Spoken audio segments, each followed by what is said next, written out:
Okay, I think we'll get started. So thank you for joining us. This is the session on home rule and LGBTQ plus legislation.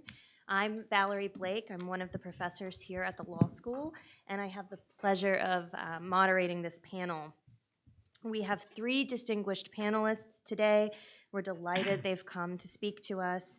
Each will have about 12 to 15 minutes for their remarks, and that should leave us a lot of time at the end for questions and answers. Our first speaker is Mark Dorosin, who's the managing attorney at the Lawyers Committee for Civil Rights Under Law, which is headquartered in Washington, D.C.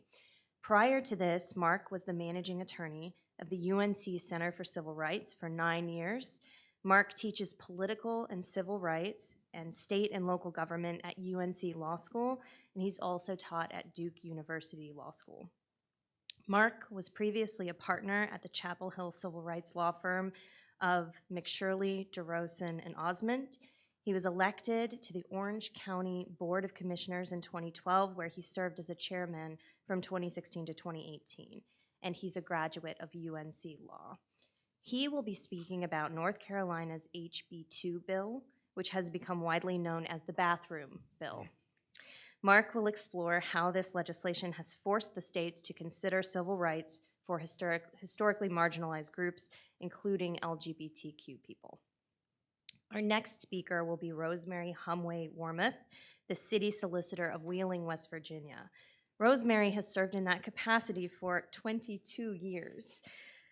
Prior to that, she worked in the State Attorney General's office. Rosemary has also previously served as the International Municipal Lawyers Association State Chairperson for West Virginia, where she is a current board member. She is also the president of the West Virginia Municipal Attorneys Association. Rosemary teaches Introduction to Law, Forensic Evidence, and Trial Techniques at Bethany College in West Virginia. She attended Bethany College and Western Michigan Cooley Law School. Rosemary will be speaking about what municipalities in West Virginia have done and can do to institute LGBTQ reforms when there's no sign of change at the federal and state level. Our last speaker is Andrew Schneider. Andrew is the executive director of Fairness West Virginia, an organization that has led the effort to advocate for effective LGBTQ policy changes in the state. Prior to this, Andrew served for 7 years as the executive director of the ACLU of Connecticut, where he led successful state campaigns to win transgender civil rights, to abolish the death penalty, and to legalize medical marijuana, which is a lot of work. Before that, he was the executive director of the ACLU of West Virginia for 6 years. He holds a Bachelor of Arts degree in European History from Washington and Lee University. Andrew will be discussing how the expansion of LGBTQ equality goes to the very aims of the Home Rule program, in that it's meant for communities to decide for themselves how to make their homes a better place, and that can be one that's free from discrimination. So with that, I'll let Mark begin. Great, thank you. Thank you for having me. It's great to be here, and I'm excited to get to talk about, to be on this panel with my colleagues here and talk about this topic. I'm gonna really run through the history of HB2, and hopefully we'll have a lot of good discussion during the question and answer on some of the impacts. But as many of you may know, in 2016, the city of Charlotte, North Carolina, amended its human relations ordinance, its anti-discrimination ordinance, to include sexual orientation, gender identity, and gender expression.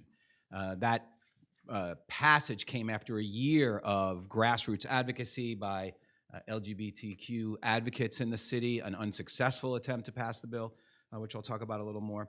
And then finally, success. Less than a month later, the State General Assembly called a special session specifically to address what the leaders called the bathroom issues of Charlotte's new ordinance.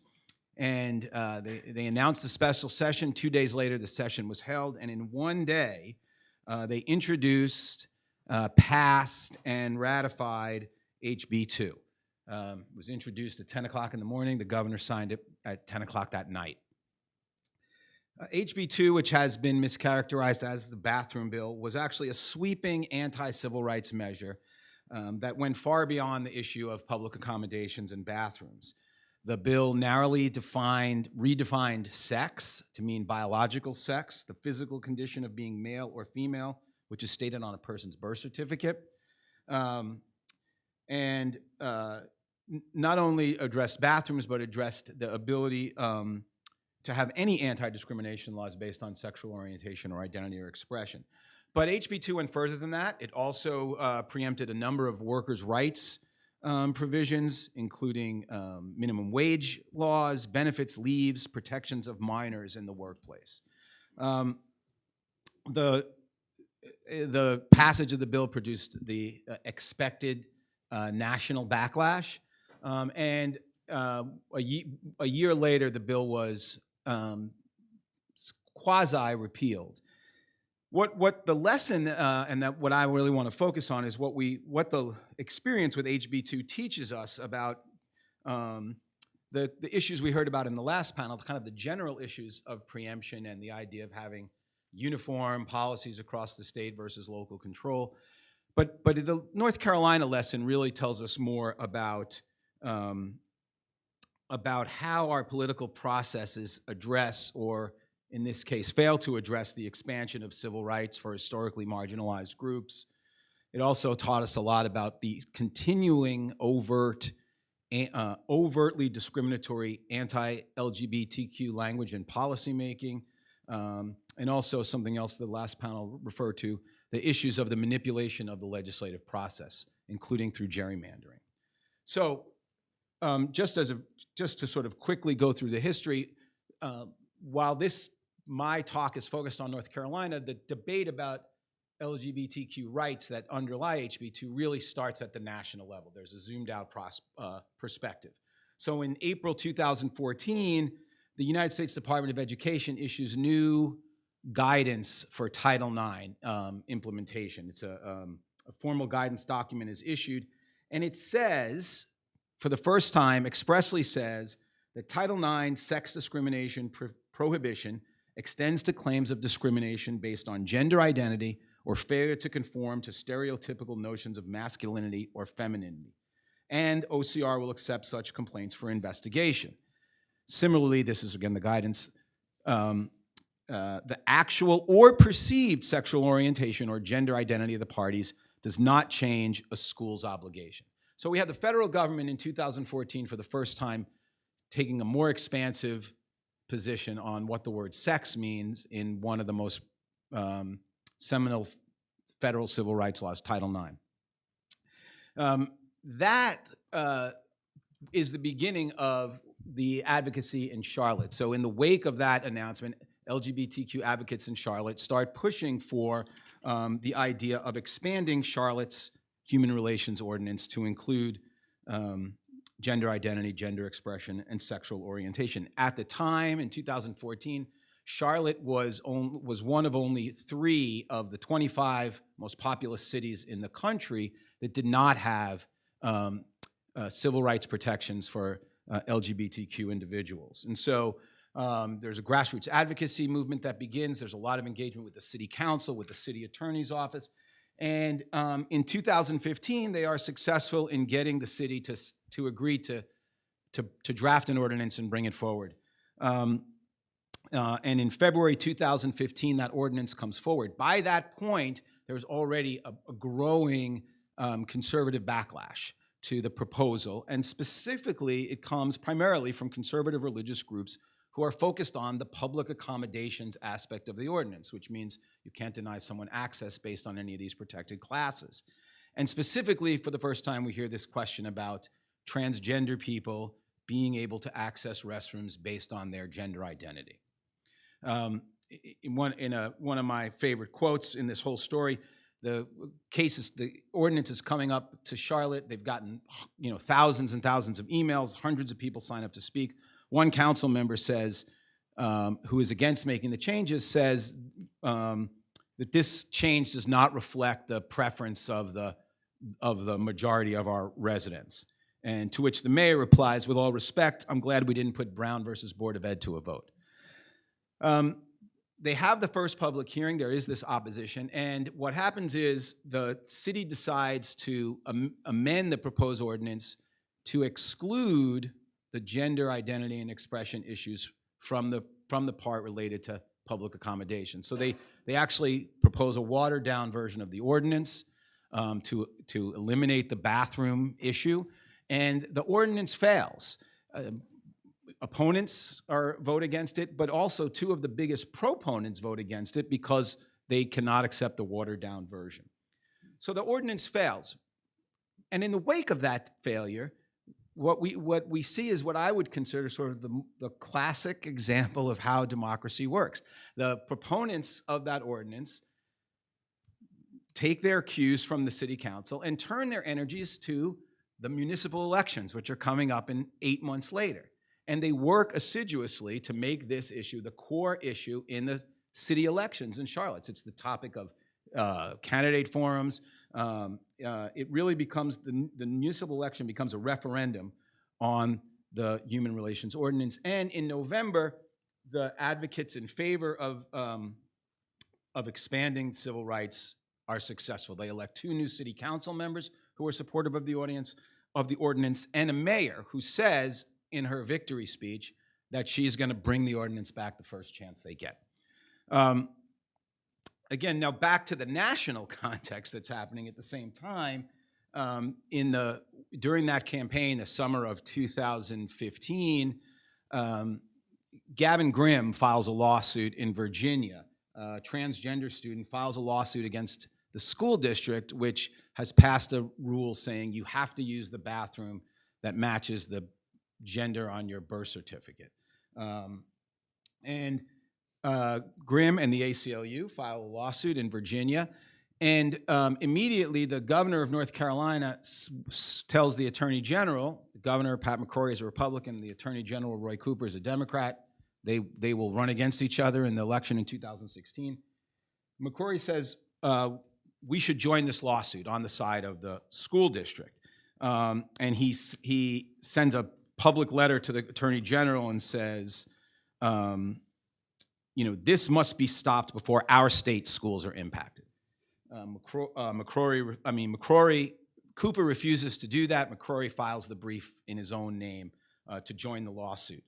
At the same time, now skipping a little bit ahead into January 2016, this issue further gets a higher national profile. The Republican National Committee adopts a resolution condemning government overreach regarding Title IX in public schools.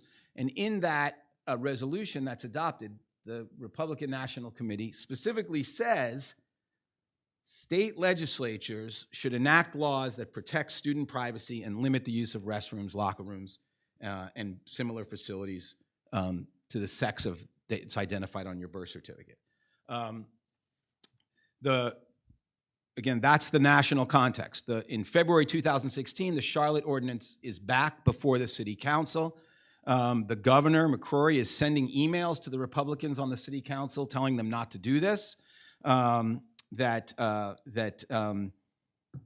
this ordinance, and this is really where you start to see, well, not start to see, but where the really homophobic, anti-LGBTQ rhetoric comes into place, which this idea that that extending public accommodation protections to transgender persons puts people at risk of sexual predators. Right? That becomes conflated in the public image. McCrory says this shift in policy creates a major public safety issue by putting citizens in possible danger from deviant actions by individuals taking advantage of improper policy. The city council, despite those entreaties, passes the ordinance. And then, as I noted, less than a month later, the legislature calls a special session, and they pass HB 2. HB 2 does 3 things. And again, the impetus is this idea of bathrooms, and the idea that if you allow transgender people to use the bathroom of their choice, what you're doing is exposing women and children to dangers from sexual predators. That's equated in the minds of the opponents of this bill. So it has both a homophobic aspect to it and also a sexist aspect to it, because it's all these male legislators saying we've got to protect the women and children. HB2 gets introduced. Part 1 says, deals with the bathrooms. It says, it redefines the definition of sex. Sex is what's on your birth certificate, and you have to use, if you go to a gender-specific restroom, you have to use the one that matches your birth certificate. That's part 1 of the bill. That would have done everything that the opponents seem to be most concerned about. But the bill goes much further. There's a second part of the bill that says there can be no local legislation changing any anti-discrimination laws to extend the definition of sex beyond biological sex, and also says that there can't be any local laws pertaining to the compensation of employees, wages, hours, benefits, leave, or the protection of minors in the workplace. And then there's a third provision where the legislature goes even further and eliminates the state anti-discrimination law that would have allowed workers to bring a lawsuit if they were discriminated against because it violates public policy. That was completely eliminated, not just for sexual orientation, but for anybody, for race, for religion, for ethnicity. I know I don't have too much more time, so I want to just speed through. The bill passes overwhelmingly. There's immediate reaction. The ACLU files a lawsuit. Several states passed travel bans prohibiting their workers to travel to North Carolina. PayPal, which had planned a $36 million center in Charlotte, cancels, which would have brought $36 million investment, 400 jobs to Charlotte, cancels that deal. Bruce Springsteen cancels a big concert that was coming. And it proceeds from there. The Federal Department of Justice sends a letter to the state saying, we believe this law is in violation of federal civil rights laws. Asks the governor what he's going to do about it. The state's response is to sue the Department of Justice for its interpretation of HB2. The Department of Justice, in turn, countersues the state of North Carolina. There are more boycotts. The NBA All-Star Game pulls out. The NCAA pulls all of its postseason games out. There's a huge economic impact that is happening. Just to skip to the end, eventually there is a repeal that gets pushed through. It's a repeal that gets rid of HB2, but as part of that repeal, it imposes a moratorium on any local government from passing any anti-discrimination laws until December 2020, December 1st, 2020. So we're still under that moratorium now. And then I'll save my analysis for when we get to the questions and answers. Well, thank you, WVU School of Law, for having me and to be on this wonderful panel. The city of Wheeling is not unusual for a small municipality, smaller. We've lost some population, so we went from a Class 1 city to a Class 2 city, and in West Virginia, we're classified as, through population. Class 1 is above 50,000, Class 2, 30,000, and 3 and 4 are smaller, and then, of course, villages and towns. But the city of Wheeling is one branch of local government within our state where we have always had a Human Rights Commission since in the mid of 1980s. So when the state adopted the Human Rights Commission laws at a state level, the city of Wheeling did form its own, which it has the ability to do that, formed its own municipal Human Rights Commission. It was fully staffed, and that's a big thing about these ordinances. It was fully staffed. It relies upon staff at the city of Wheeling, similar to our Board of Zoning Appeals, our land use, things of that nature. So there is secretarial staff, there's space, there's money provided by the municipality to fund the work of the commission. And the city of Wheeling, there was only one other city, Charleston, which is our capital, that actually took over the full analysis of complaints. The other commissions that existed in the state at a municipal level were really, I'd like to say, the touchy-feely, feel-good, PR-type things.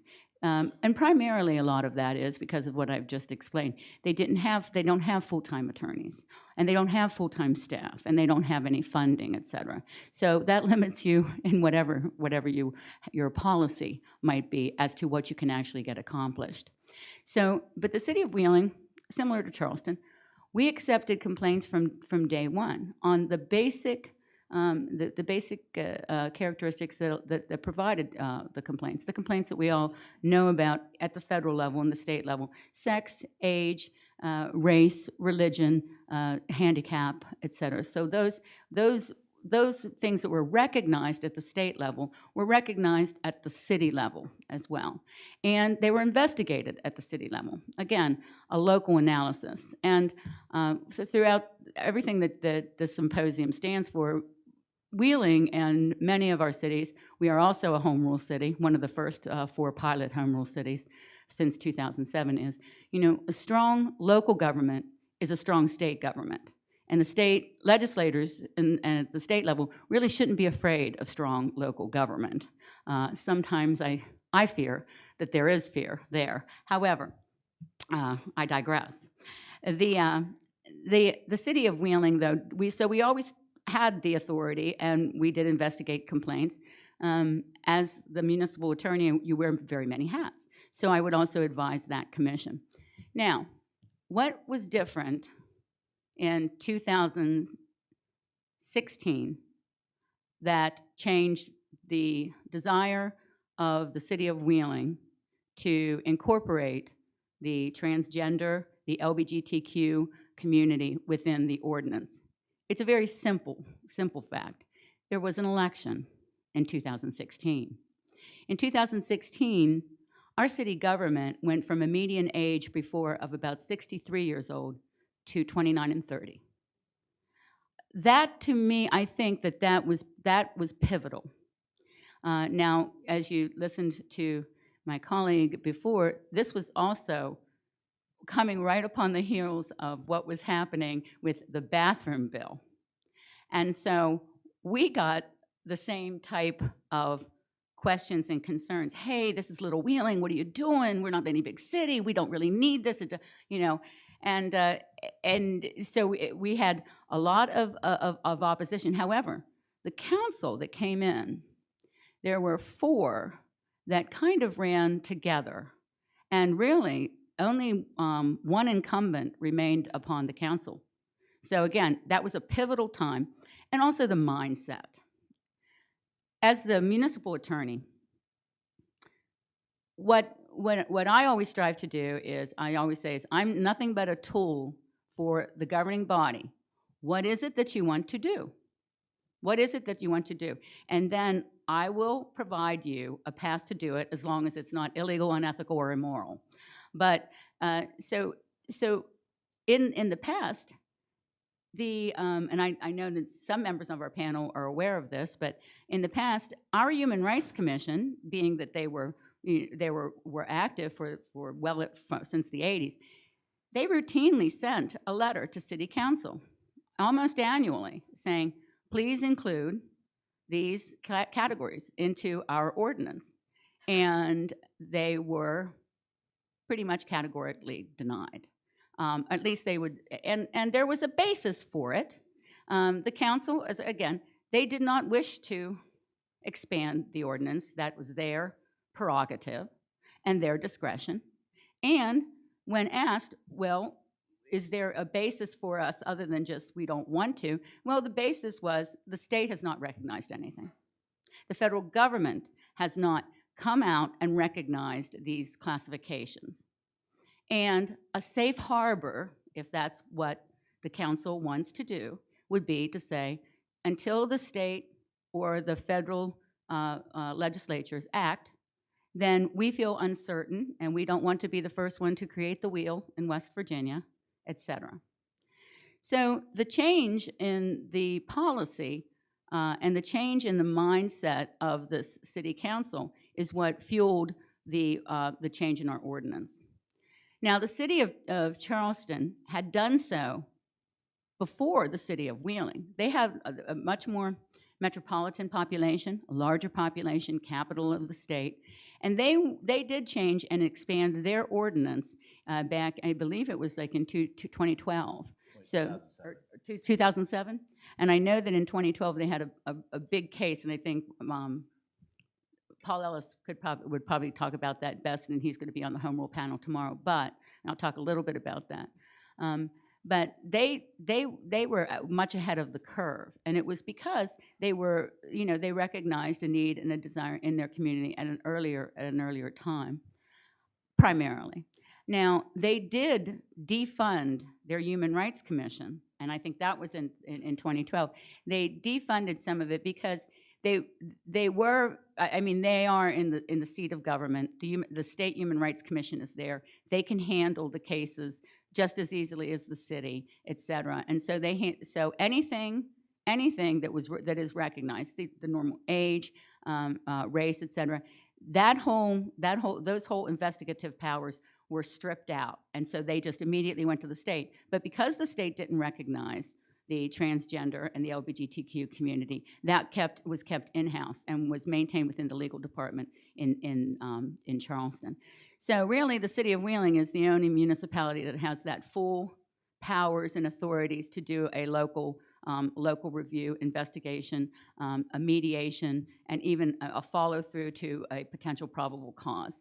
And so that's where we get to, we have and it's a wonderful law, it's a good law, and it does state in the purpose that the desire of the city of Wheeling to be an all-inclusive community, to be one that invites younger people, older people, visitors to feel comfortable in all ways, shape, and form.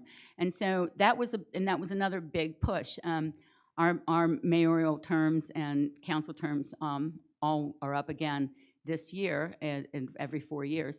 And just 2 days ago at our State of the City, our mayor said, we are going to seek to continue to be a very inclusive community, to continue to try to get our young people to stay here and other people to move back and younger people and to attract those populations. And they recognized that having an ordinance that at least gives some form of equality to our community was important in regard to how they wanted to govern.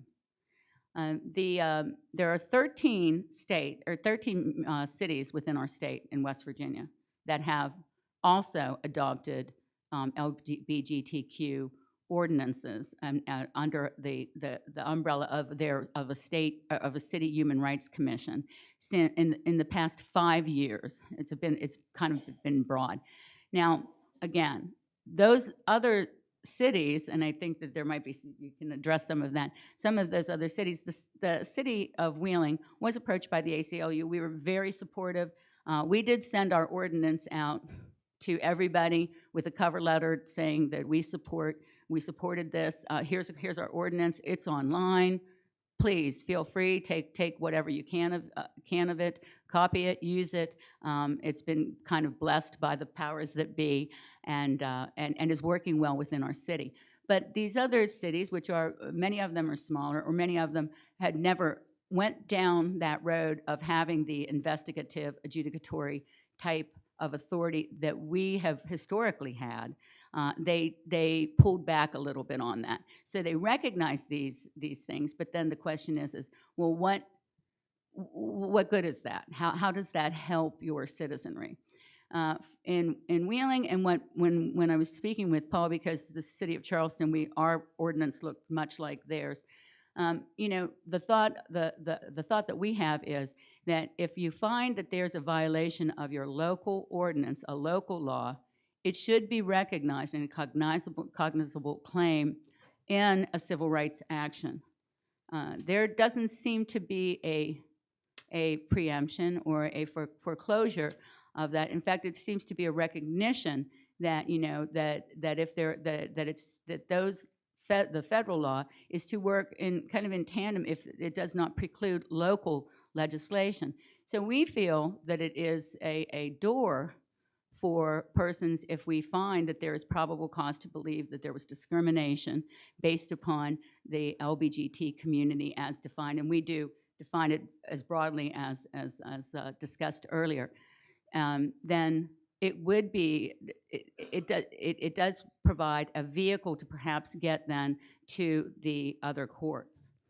In a human rights complaint, say it's very simple, just a, being discriminated against on a job issue because you're a female, the Human Rights Commission can make a finding of probable cause and then also issue a right to sue letter. So that right to sue letter then can be utilized in a civil action. So it's the same type of a parallel. It does not, if you file a human rights complaint, that does not foreclose you from another form of action. So we felt that this would be also a means that would give some semblance of, again, equality and fairness to that community in Wheeling.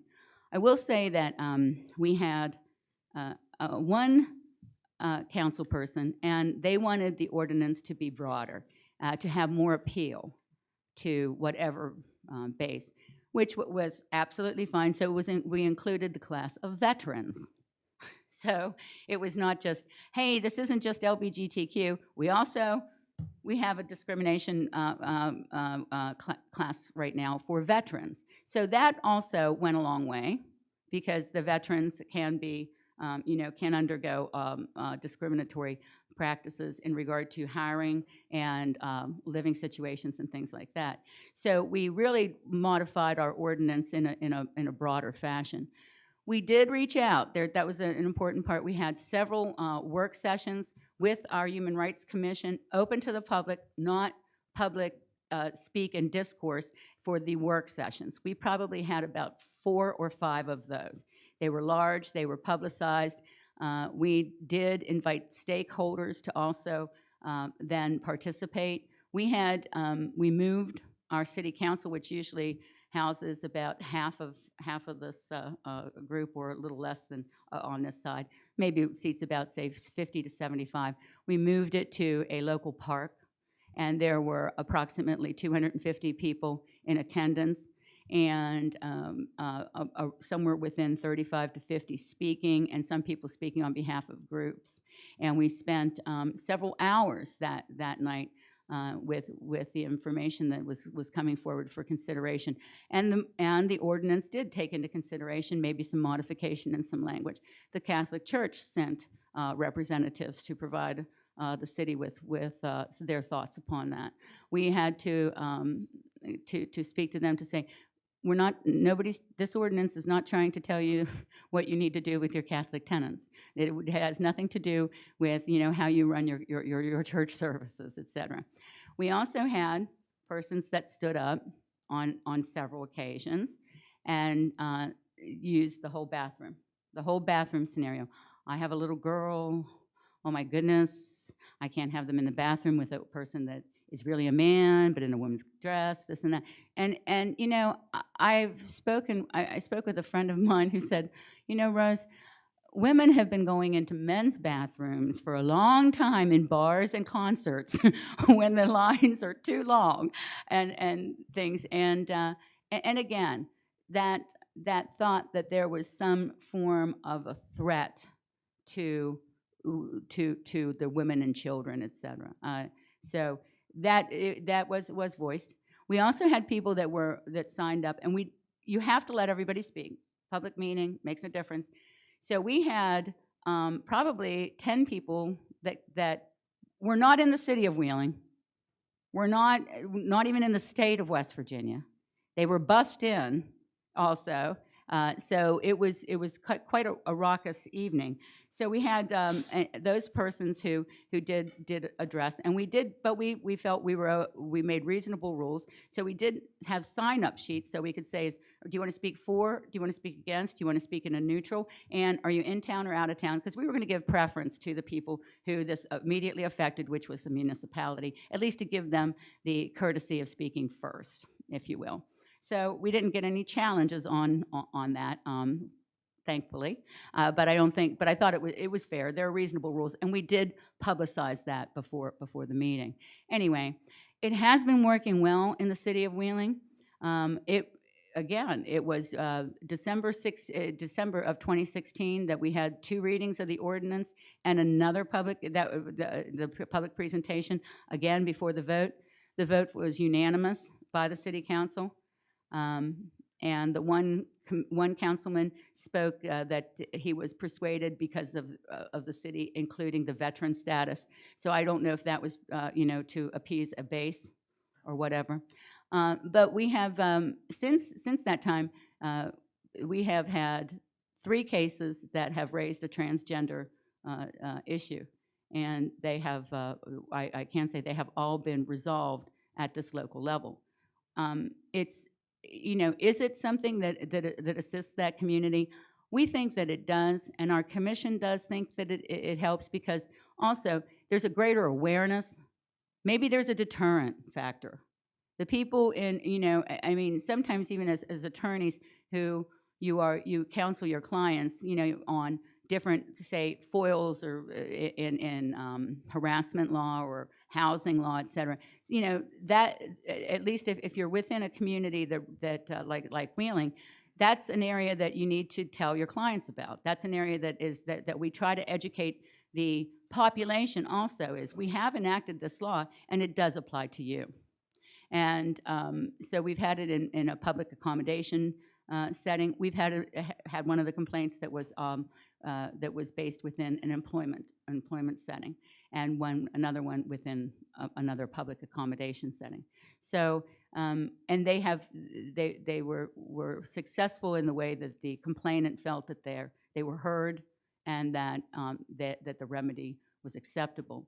I mentioned Paul's case back, I think it was in 2012, because Paul's one of his first cases was a high-powered appointment was given to a woman and was extended to her, and then the next day, after the newspaper broke that this appointment was made, that it was found that she was of the LGBT community, and they revoked her offer. And at that time, there was nowhere else for her to go. It was accepted at that level. There was a finding of probable cause. It was ready to go to a federal case, and there was a significant settlement, my understanding is. So, local legislation, is it helpful? It's at least helpful until the federal government or the state government acts. What is preferable is that the state government or the federal government would act. But until such time, it's a bridge, it's a tool, and it's something that has helped our community in Wheeling be more inclusive. And no county in the state of West Virginia has enacted anything. So 13 cities have stepped up and enacted something that recognizes this community and provides some semblance of equality for them. Well, I can actually say a little bit about the frustration of the state government not acting. First of all, thank you, WVU Law School, for inviting me to participate on this panel. Normally, I would have to turn these kinds of speaking engagement, these panel discussion invitations down because it is right in the middle of the 60-day legislative session where I am pretty much holed up lobbying on behalf of the LGBTQ community on our various civil rights bills, but also trying to beat back bills that could possibly take away or roll back our rights and freedoms. And unfortunately, I am sad to report that our major bill, the Fairness Act, the bill that would ban discrimination in employment, housing, and public spaces, was killed by the Republican leadership on day 2 of the session. The day before, the legislation was actually introduced. And we kept hope alive that we might be able to bring it back with some certain compromises throughout the following weeks. But as it was crossover day yesterday, the last day that you can get a bill out of one chamber or the other before it dies, we were unsuccessful in persuading the powers that be that they should do this and make West Virginia one of the leaders in inclusiveness and non-discrimination. But we have hope, and one of the things that keeps us going is that we believe there is promise here in West Virginia to get this done, to make West Virginia the 22nd state to adopt an LGBTQ non-discrimination law. Now I say 22nd because we expect Virginia to do this shortly in the next couple of weeks, as soon as the governor signs the bill that has made its way through the state legislature. But the fact is, I really do believe that West Virginia has the capability, has the capacity to do this before half the country does it. And before I get started with my remarks, I want to pass along a sign-up sheet because we are only as strong as the people that are behind our efforts. And so if you would be kind enough to sign up on our list with all of your information, name, address, phone number, email, we can keep in touch with you during not only the legislative process of the 60-day session, but also during our various municipality campaigns, the ones that have been spoken about on this panel already. We may have a municipal non-discrimination campaign in your community in the coming months, so it's important that we can keep in touch with you. And I'm going to hand it to the nearest person, and please pass this along.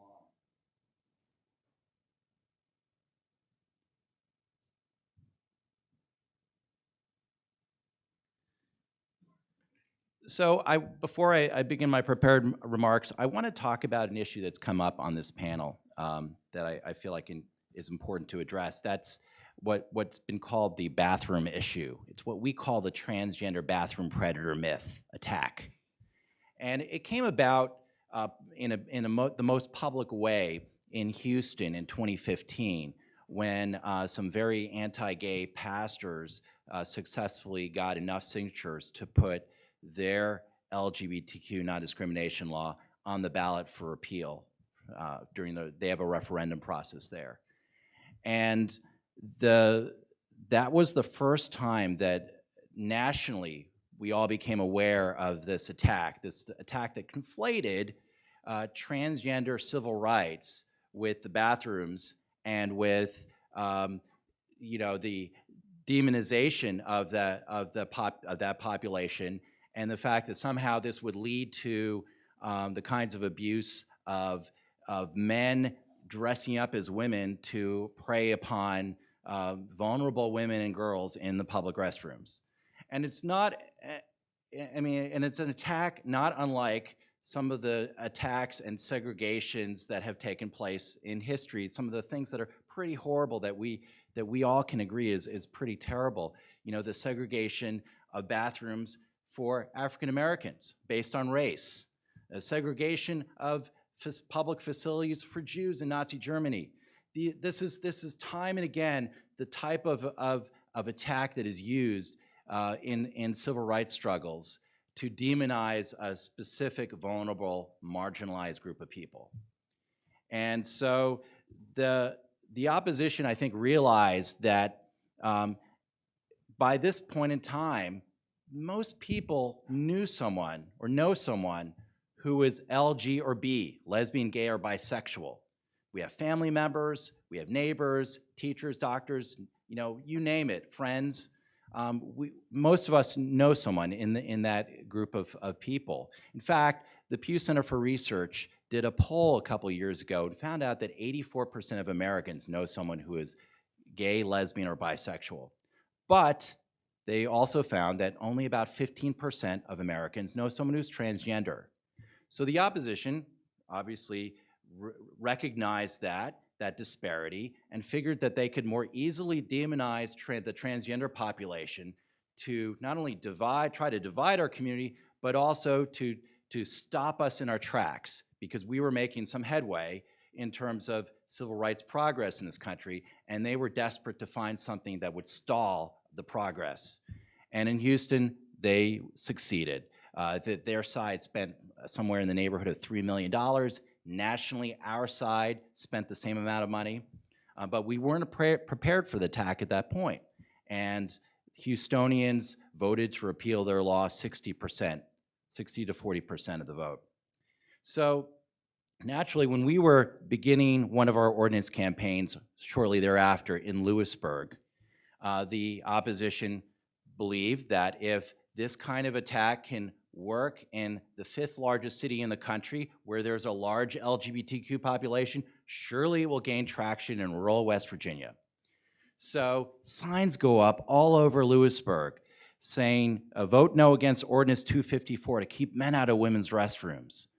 And It's not long after that, we have a first reading. The ordinance advances out of first reading to the final vote. But before the final vote takes place, I get a call from the mayor. And the mayor is very concerned. He is worried that, you know, his town has been turned upside, his city has been turned upside down by this ordinance campaign, and wonders if maybe we should delay the vote by 6 months, because that would give us a chance to talk to some of those on the opposition, those who've been persuaded that this could lead to problems in the bathrooms, and maybe we could soften their hearts and bring them around and, you know, have public forums to bring everyone together. And what I said to the mayor is, you know, with all due respect, I don't think you're going to soften those hearts by delaying that vote, by subjecting it to a different timeline than any other ordinance you've ever taken up. I think, in fact, if you do that, they will smell blood in the water. You will undermine your authority for the remainder of your term. And I think that would be a huge mistake. And we must have spoken for like an hour and a half, and I wasn't sure if I'd persuaded him. And that actually happened to coincide with the time when I was at the legislature lobbying against this awful bill that we call the License to Discriminate bill, otherwise known as the Religious Freedom Restoration Act, that would have allowed people to discriminate in the name of religion. And it looked like we were going to lose that vote by much as 65 to 35 at that point. In fact, we ultimately lost it by 72 votes, but we then defeated in the Senate. I won't get into that story because it's long. But it was a tough time for me, you know, professionally, because things didn't look like they were going too well. And I just remember having a colleague of mine who was doing some video work for Fairness, our organization, and we needed to get the Wi-Fi password from the Office of Technology in the basement of the Capitol. And we went down there. I'm dressed in my suit. She has her camera on her shoulder, and the director of technology looks at the two of us and says, "Are you the press?" But because of our state of mind, what we had heard was, "Are you depressed?"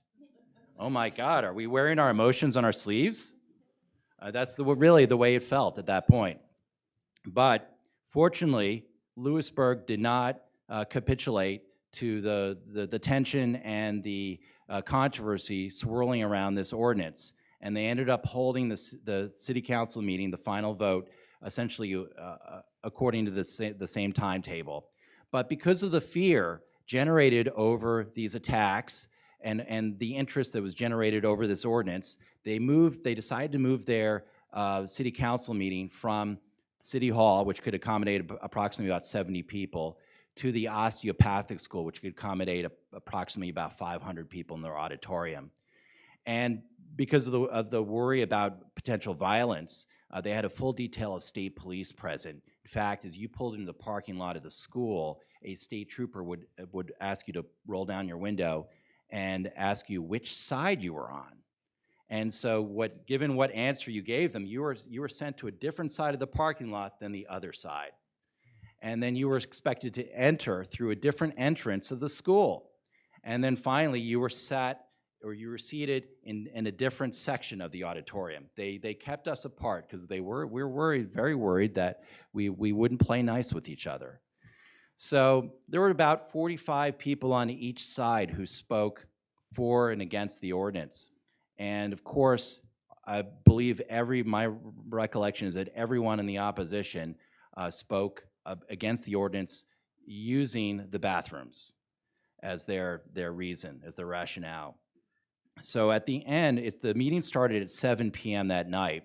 By the time the public comment period was concluded, it was 12:30 in the morning. And finally, the city council members had a chance to weigh in. The first city council member to weigh in was a council member by the name of Mark Etten. He turns to the city attorney and he says, "Sir, are there currently any laws regulating the use of public restrooms?" The city attorney responds, "No, sir, they're not." And he asks, "So that means a transgender woman can use the women's restroom, there's no law barring her from doing so?" "That's correct, that there is no law barring her from doing so."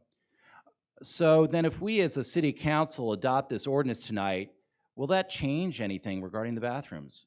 "No, sir, it will not." Thank you, no further questions."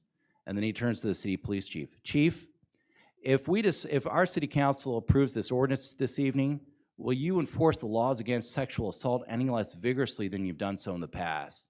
And the city attorney responds, no, sir, we'll continue to enforce the laws against sexual assault just as forcefully as we've done previously. The city council thanks him as well.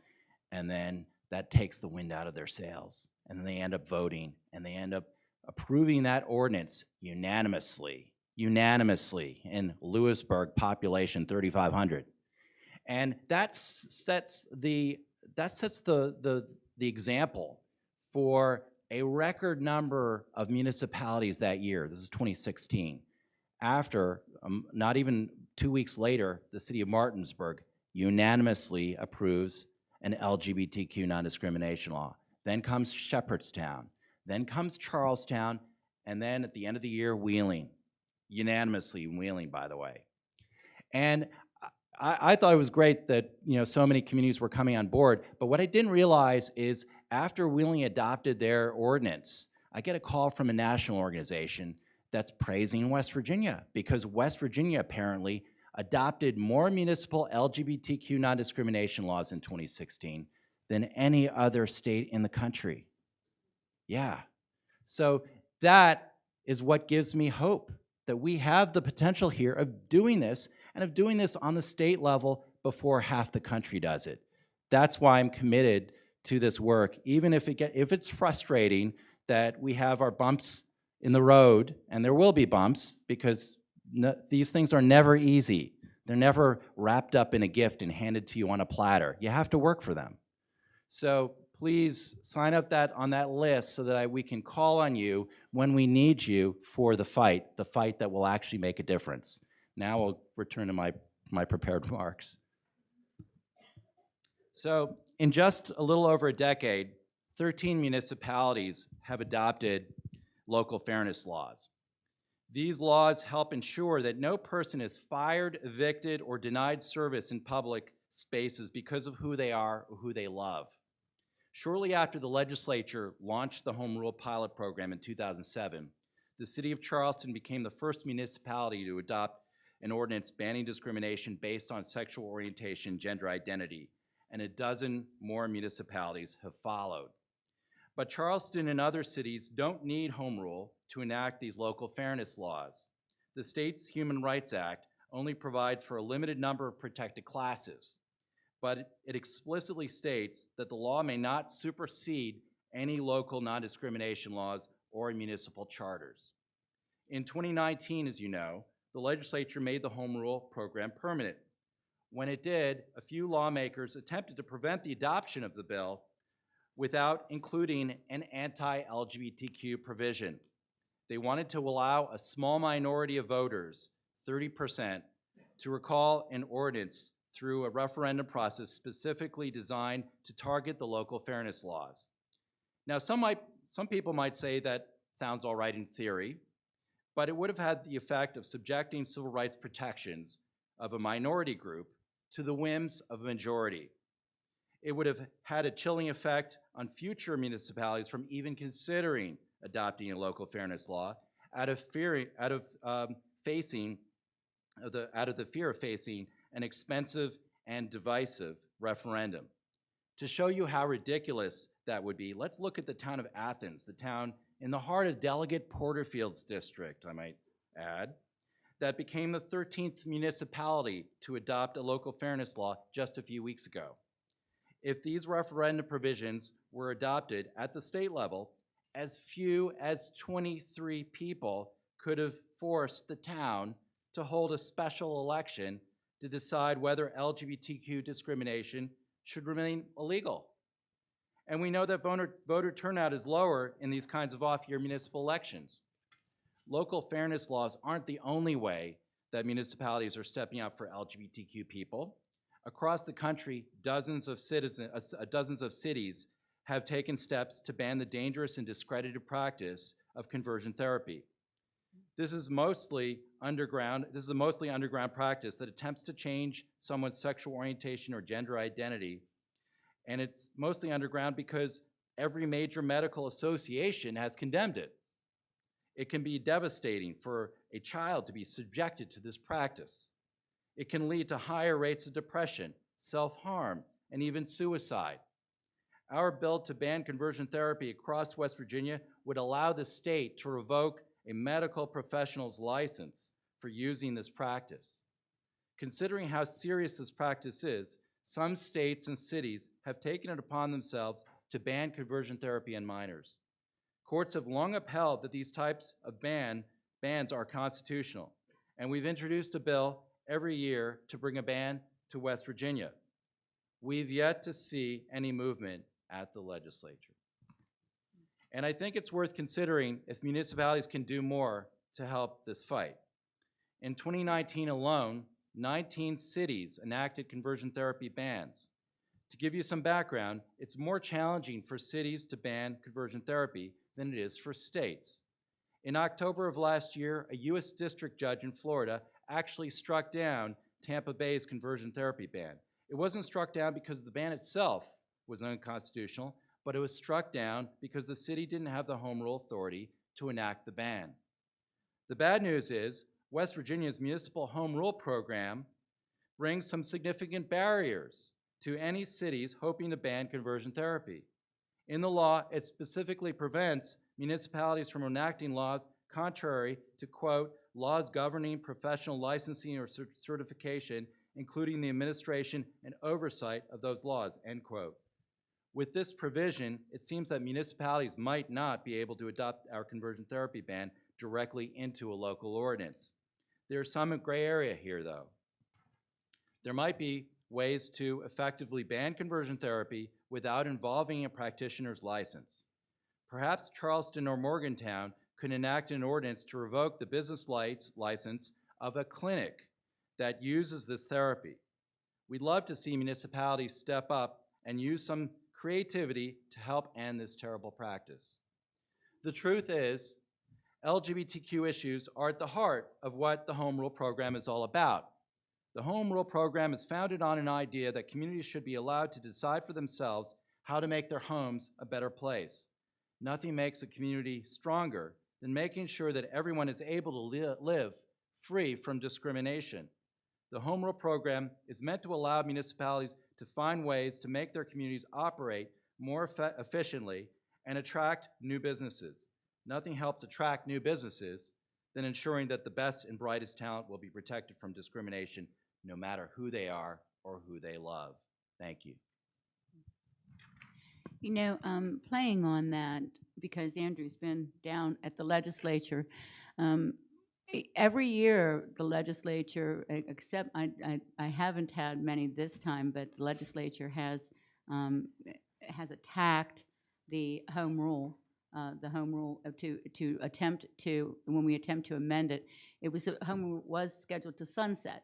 So we had to argue about the sunsetting. Then home rule was expanded to include smaller communities. And every time we opened that up, there were other legislators that wanted to put more stumbling blocks about things that we could not do into it. Some were gun provisions in regard to in public places that banned local legislation, and we were threatened pretty much in regard that we do have a strong legislative West Virginia Municipal League that does lobby for cities, but there were comments like, hey, you're one of those home rule cities, right? Oh, you're one of those cities that have those LGBTQ things. That type of discussion and that type of talk was thrown at members of our governing body that were at the legislation, that they were, it seemed like they were attempting to put in some laws, not only that would say anybody who joins into the home rule or wants to amend, you have to submit an amendment to your home rule plan that might that basically would preempt any inclusion of any LGBTQ or any type of an ordinance at a local level. And there was even discussion that any home rule city that had adopted it, that they were going to attempt to retroactively say that it cannot be, it must be disbanded. So the attacks had continued through last year. Yeah, and we see these attacks every year. There was a preemption bill introduced this year. Fortunately, I think our legislature has gotten a little better every year, because back in 2015, this type of preemption bill, which we called it the Abolishing Local Liberty Act, we always try to come up with clever names to demonize their bills too, and basically that bill made it into committee and it was voted out of committee. It was voted out of committee largely along party lines, and we almost didn't know about it. It was one of those things that was put on an agenda. In fact, it happened, that bill was introduced the day or 2 days after we helped the town of Thurman to adopt a non-discrimination law. By the way, Thurman, in case you're not familiar, is now the smallest town in America with an LGBTQ non-discrimination law, population 5, and all 5 of them voted for it. It was unanimous. But it was actually such a PR win, as well as just a symbolic win for Thurman, that the opposition hated it. It really got under their skin. So a couple days later, a bill that would preempt that, it was called the Intrastate Commerce Act. They try to come up with clever names.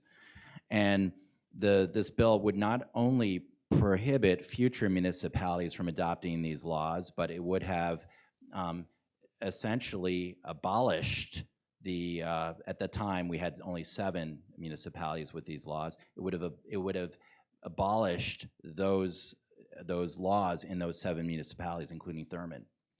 And so it was just very mean-spirited.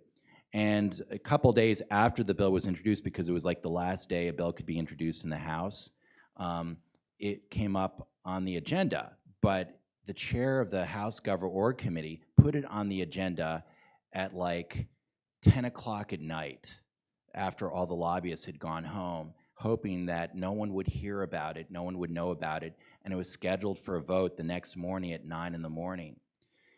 Fortunately, there are lots of people who are supportive of our efforts in the Capitol, and there are people, who are working, for these legislators, and we got wind of it, and we were able to basically get a letter on our Fairness West Virginia stationery to request a public hearing.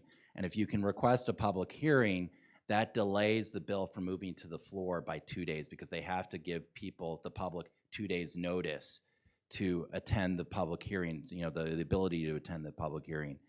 And that was precious time for us, because in those 2 days we were able to generate over 300 phone calls to House members urging them to defeat that bill. And the volume of calls and emails that were generated basically made the Republicans skittish of moving forward on this legislation. And it was basically the day of the public hearing, we heard that the bill was dead. So since then, we've not seen really any threats or problems regarding these types of preemption bills being going anywhere, or having any serious threat. They are introduced every year. We had one introduced this year, but it didn't go anywhere, fortunately. Okay, so let's open it up to the audience for questions. But first, let's get a round of applause for this excellent panel.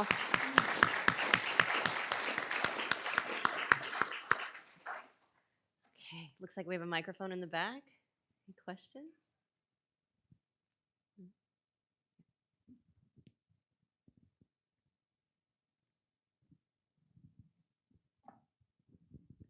I really want to thank the panel. We're all so fortunate to hear from 3 practicing attorneys really doing the work right now. I'm originally coming from North Carolina, and it reminded me, I hadn't thought about it in a little while, the few years leading up to the bathroom bill had some other history in that state, and I'll be interested to hear from our West Virginia colleagues if you've had any similar issues. But I was supervising a whole handful of 1L Duke students on a summer project, sent them all into a court observation program. One student reported to me he was very disturbed because a Durham County judge had refused to let a young African-American man who was Muslim testify until he took off his head covering. He said, "No hats in court." And so the witness never testified, and he just left the court. And so the Duke student says to me, this is just so wrong. And I said, fine. I was sort of new to the state of North Carolina at the time. I'm from California.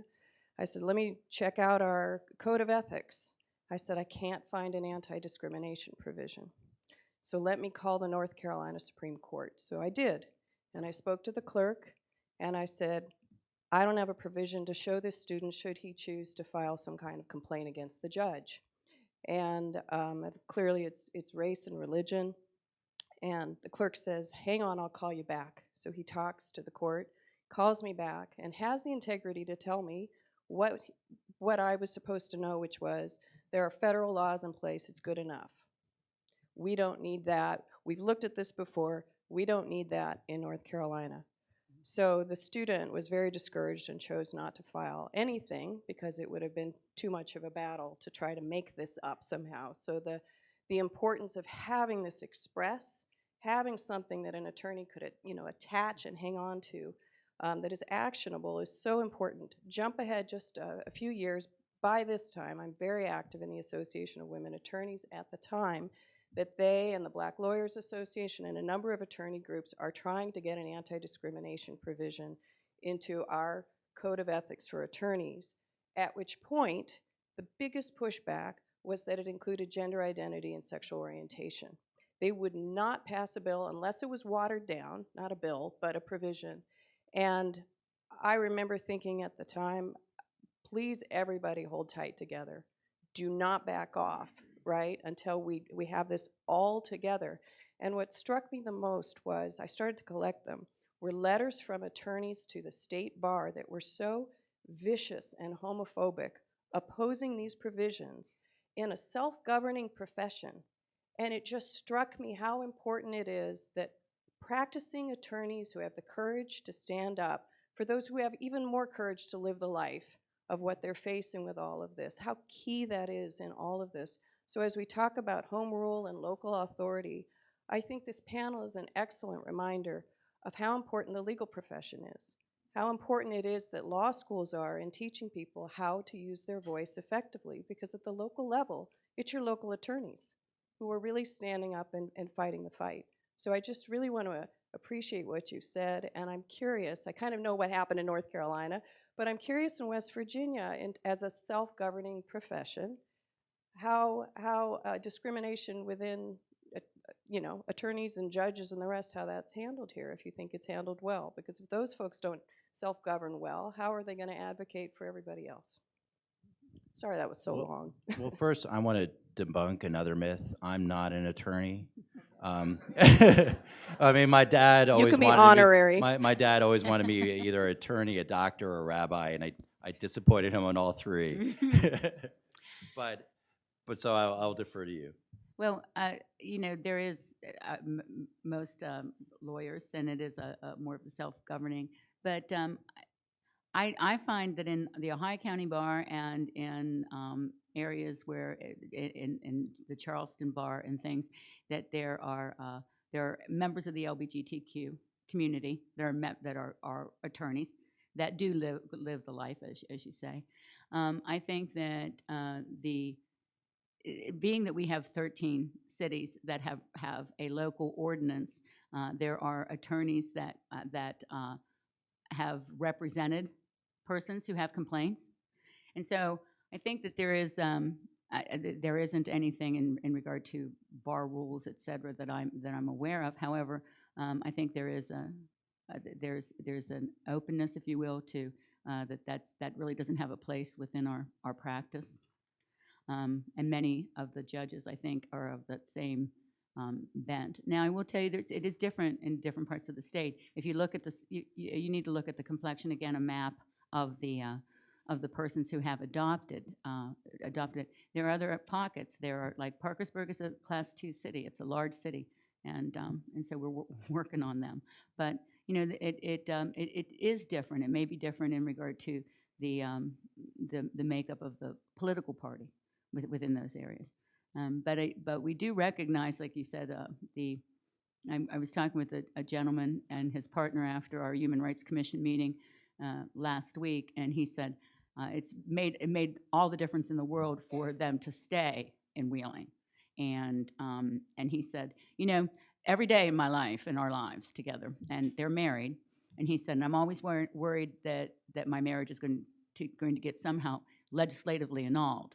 And he said, but you know, life is hard enough for all of us, and in this world, and it's very hard sometimes when you're wondering that your freedoms and things are going to be taken away by a governing power or a law, et cetera. And he said, you know, that's a different layer of anxiousness that many people do not face on a day-to-day basis. So it's good to have heard that and to have recognized that locally, at least, they feel they have protections.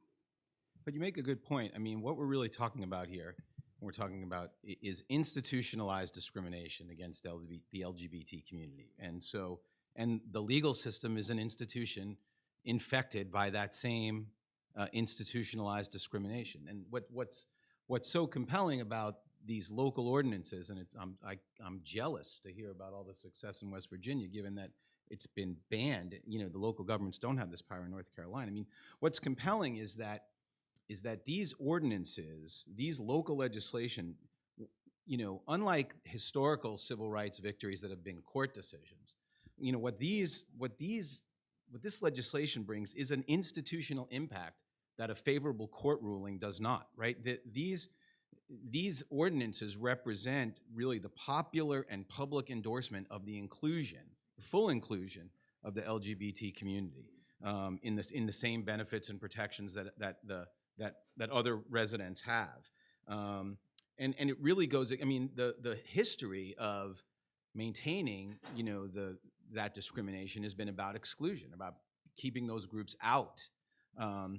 And so these ordinances are so important because they get to that institutionalized piece of the discrimination. And the anti-trans rhetoric about, you know, attacks and deviation, I mean, all that rhetoric is grounded in maintaining the idea that these are folks who should be kept out of the benefits that the rest of us have, right? The implication is that these are dangerous people that don't deserve the same rights and protections as everyone else. And that's why that rhetoric was so, you know, was successful in Houston. It was successful in North Carolina.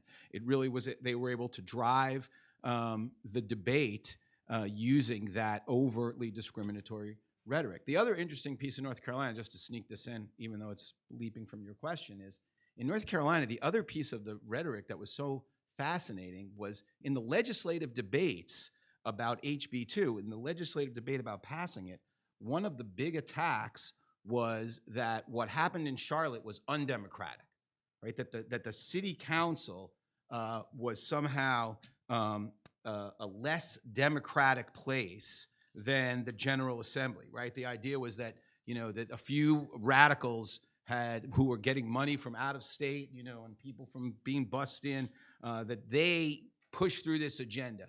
And they didn't have the kind of careful, deliberative process we have in the state legislature, where we have a committee system and we have two houses and everything has to happen. And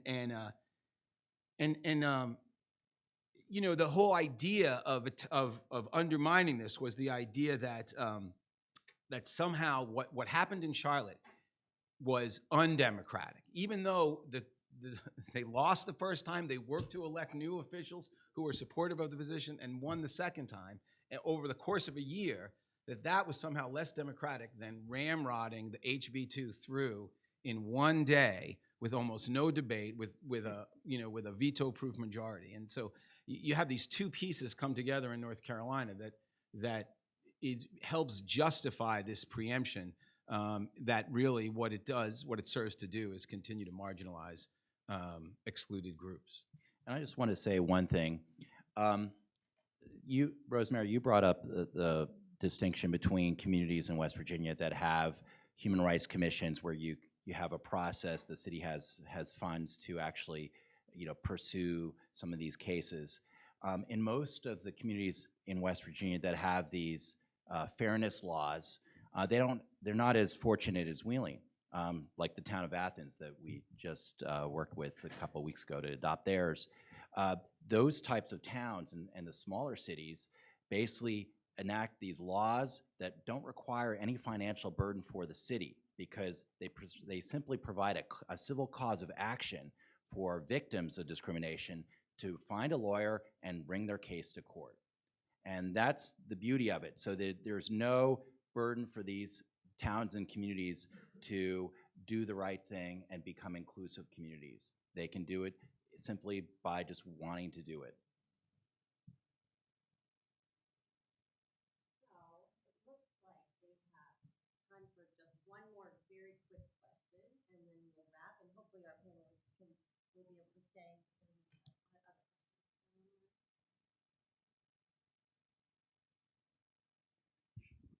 Thank you all for coming. We really, really appreciate you being here today. I am just wondering, so you mentioned Parkersburg, West Virginia as a city that is not quite on board. I am actually from Parkersburg. I'm a second-year law student here, and I was wondering if you had any advice for any of us law students, future lawyers, to be able to kind of push, enact change, whether through volunteer work, whether through any kind of writing of any sorts that could kind of push through and make changes in the cities in West Virginia where you would think we would be further ahead on these things, but we aren't yet. I mean, I think you all are quite aware it's really mainly just one person that has kind of monopolized the scene at city council meetings there, and for some reason his rhetoric really resounds in the community, and I'm not sure why. But if you have any advice on how law students or aspiring lawyers or lawyers now, what we can do in our home communities to enact change in those types of situations. Well, I simply think that I know Joe Santer is the city attorney down there, and he's been there for decades too. He's very knowledgeable, very fair individual. And Parkersburg, you guys it's a very large council, isn't it? Sometimes that's like herding cats, if you will. So that could be difficult. You have, I mean, we have 6 and one mayor, 7. So that's a large number of people. And all I can say is, again, it may just center around 4-letter word like vote. It's the political process and things of that nature. Yeah, I would just echo that there is a very active community there that is trying to change the law. They are actually been involved in recruiting candidates for the city council. That's the city council election that's coming up. I would say the best thing to do is help those candidates who are running, the ones that are pro-LGBT, making sure that those candidates who are running for city council have to answer to this particular issue, so you know where they stand. Often these issues don't get talked about on the local level, but getting together with others to bring this up, to become part of the public conversation, I think is enormously helpful at this point when you can actually make change through the electoral process.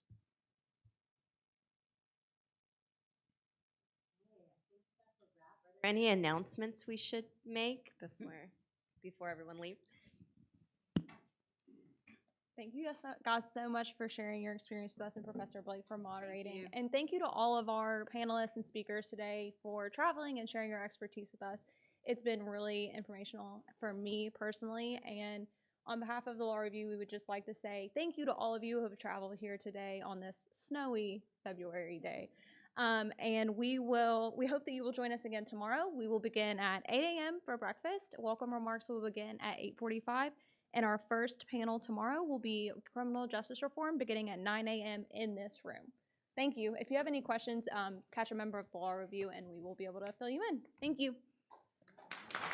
Thank you.